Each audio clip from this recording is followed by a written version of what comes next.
Muy buenos días para todos. Vamos a iniciar la explicación del ejercicio de representación multiplanar. Entonces, para esto tenemos aquí este objeto tridimensional. Estamos viéndolo acá. Es tridimensional, está recreado en el programa SketchUp y aquí podemos darnos cuenta que los ejes de referencia de un cierto plano cartesiano podríamos ver en línea roja los anchos, en línea verde las profundidades, en línea azul las alturas, para identificar que se trata de un elemento tridimensional. Este elemento tridimensional entonces está representado a partir de esos volúmenes y esas dimensiones particulares. Pero entonces para el caso de la representación multiplanar, pues la palabra mismo lo dice, multiplanar, quiere decir varios planos. Entonces lo que vamos a hacer es una suerte de proceso para identificar cómo serían esos planos o cómo estarían representados. Para eso entonces vamos a movernos un poco y vamos a identificar entonces que este objeto tiene estas ciertas medidas. Esas ciertas medidas están frente a esas tres dimensiones. Entonces tenemos 7000 milímetros de ancho, esta sección estará 6000 milímetros de profundidad y una altura total de 5000 milímetros en esta parte.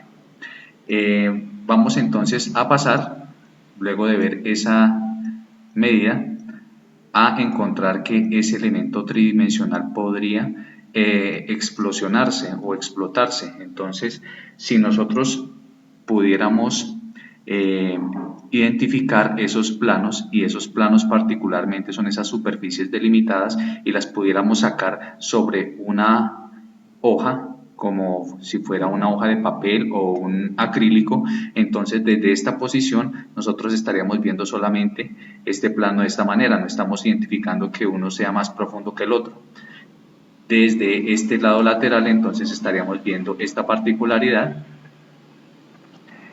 y desde arriba, si se identifican los colores, estaríamos viendo que se ve así.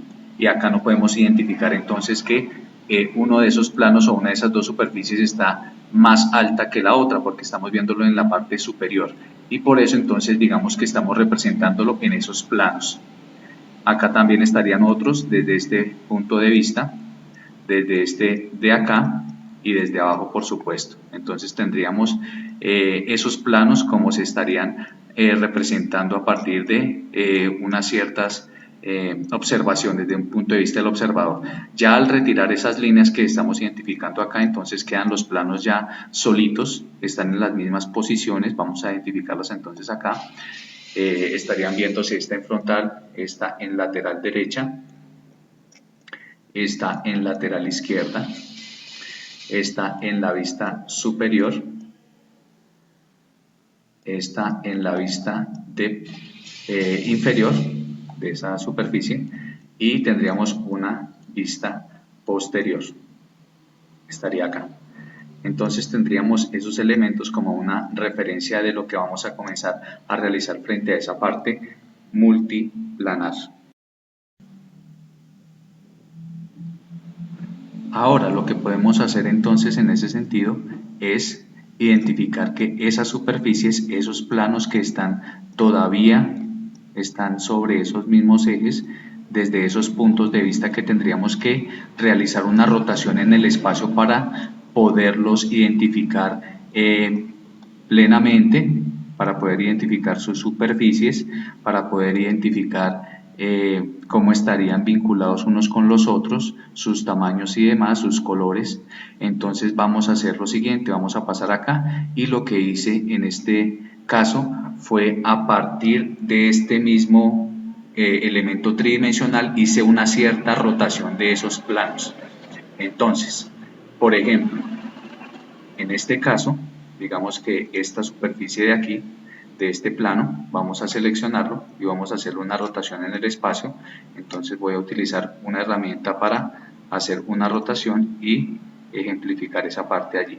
Entonces tendremos que lo que se hizo fue esta rotación de 90 grados para colocarlos en una misma vista y podamos identificarlo. Entonces todos los elementos que estarían allá en esta parte se les hizo una rotación, en este caso la lateral derecha sería de 90 grados y vamos a ver entonces cómo, cómo quedarían todos esos planos, todas esas caras, esas superficies en un mismo elemento. Entonces los tendríamos acá y acá pues identificaríamos entonces cada una de las caras. Todavía está apareciendo el elemento tridimensional como nuestra referencia. Recordar entonces que si lo estamos viendo de frente no estamos viendo profundidades y si lo estamos viendo, por ejemplo, desde la vista superior, no estamos viendo las alturas para identificarlas, pero estamos viendo esas dos superficies que estarían vinculadas allí.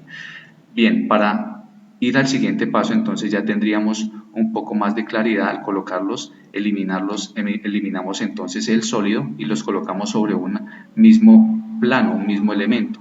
No están unos más cercanos a los otros respecto al observador y estos serían los planos que estamos viendo. Vista frontal, vista superior, vista inferior, lateral izquierda, lateral derecha y vista posterior. Entonces, ahora vamos a pasar al siguiente elemento, al siguiente paso para identificar. Ya los he colocado, los he enmarcado como si se trataran de dibujos en una superficie. Entonces, acá tenemos esos elementos y vamos a encontrar lo siguiente. Entonces tenemos lateral izquierda, vista superior, vista lateral derecha, vista posterior, vista frontal y vista inferior. Ahora, si nos damos cuenta aquí, están sobre una misma línea, están distanciados en una misma separación, están enmarcados dentro de una misma superficie, están todos alineados, de tal manera que solamente se hicieron unas ciertas rotaciones en el espacio para identificar cada una de las caras desde el punto de vista del observador para darnos cuenta de cómo podría estar constituido ese volumen. Entonces lo que vamos a hacer es continuar al siguiente paso. Y acá entonces vamos a encontrar solamente una de esas vistas. Resulta que esta distribución de esta manera estaría dada a partir del sistema americano. Están dos sistemas, el europeo y el americano. El americano entonces estaría dado para esta distribución en este sentido, como cuando nosotros elaboramos un cubo y pues desarmamos ese cubo, pues lo que nos va a resultar es una cierta cruz, ¿cierto? Entonces cada una de esas caras va a representar la proyección o la fotografía desde ese punto de vista del objeto tridimensional. Entonces acá vamos a darnos cuenta que para la representación multiplanar solamente vamos a utilizar tres representaciones, tres partes de este mismo elemento. Entonces estará la vista superior, la vista frontal y la vista lateral derecha. Entonces aquí podemos darnos cuenta que con esta información, solamente con esta información ya podemos hacernos una idea de cómo sería ese sólido. Entonces si nos damos cuenta, desde arriba habrán dos superficies, si nos damos cuenta desde el frente habrán dos superficies, pero si nos damos cuenta de la parte lateral derecha ya podemos identificar que se trata de un elemento como una L invertida. Entonces donde esta superficie azul estaría en esta zona, esta superficie amarilla estaría en esta zona, donde esta superficie naranja sería en esta zona y esta superficie verde estaría en esta zona, y con esto ya nos podemos hacer una idea de cómo puede ser ese elemento tridimensionalmente. Entonces para representarlo aquí vamos a pasar a lo siguiente, que va a ser tener el mismo elemento pero los mismos planos pero sin colores. Entonces cuando vamos a dibujar ese objeto no tenemos acá los colores y vamos simplemente a representarlos de esta manera. Unos ejes de referencia que son, digamos, representan como la rotación hacia donde se hace ese plano desde esa posición, y lo que considerarían desde las vistas superior, frontal y lateral derecha. Entonces para este mismo ejercicio y para este ejemplo entonces vamos a tomar en cuenta las siguientes consideraciones para tener muy presentes.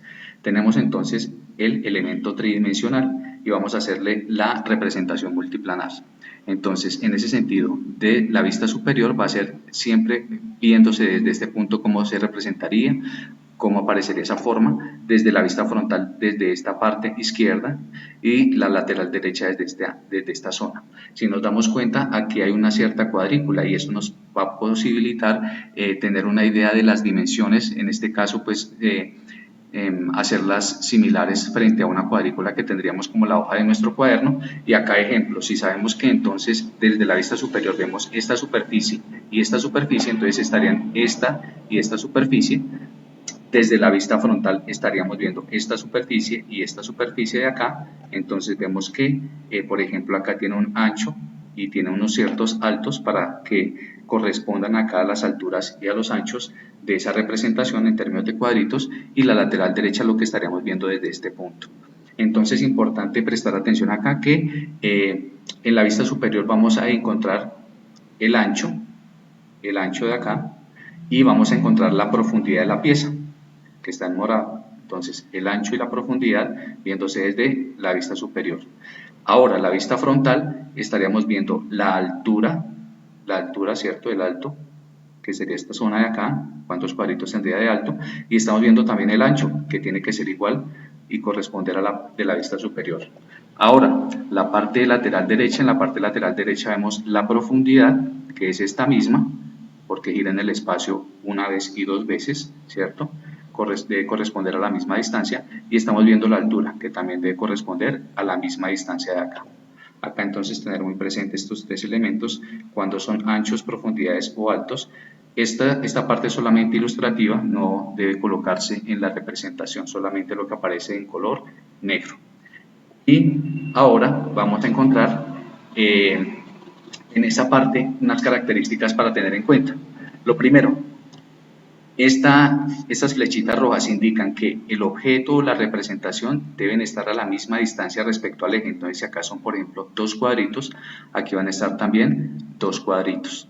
Ahora, respecto a estos dos, entonces, si este elemento de la lateral derecha está a dos cuadritos, este de acá debe corresponder también a dos cuadritos. Deben tener la misma distancia del objeto al eje. Y por otra parte, estará la alineación que nos indica que el objeto que se dibuje en cada una de las vistas debe estar alineado con el objeto que está en su vista adyacente. Entonces, en este caso, el objeto que se dibuja en la vista superior debe estar alineado con la vista frontal. Entonces, recordar que esta dimensión es un ancho y esta dimensión también es un ancho en la vista frontal, entonces deben estar alineadas. Alineadas en la cuadrícula allí nos puede ayudar.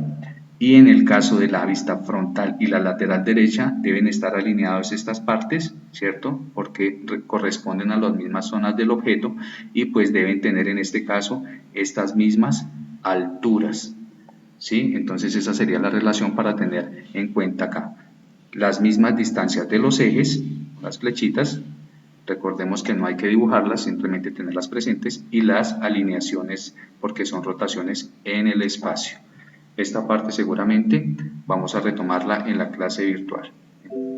Bien, vamos a recordar la parte de los anchos, en qué vista se ven los anchos, frontal y superior, en cuáles se ven profundidades, en la superior y en la lateral son las mismas profundidades, y los altos vamos a ver los que están en la vista frontal y en la vista lateral derecha. Ya entonces con esto terminaríamos la explicación para poder realizar los ejercicios de la guía. Un feliz día para todos.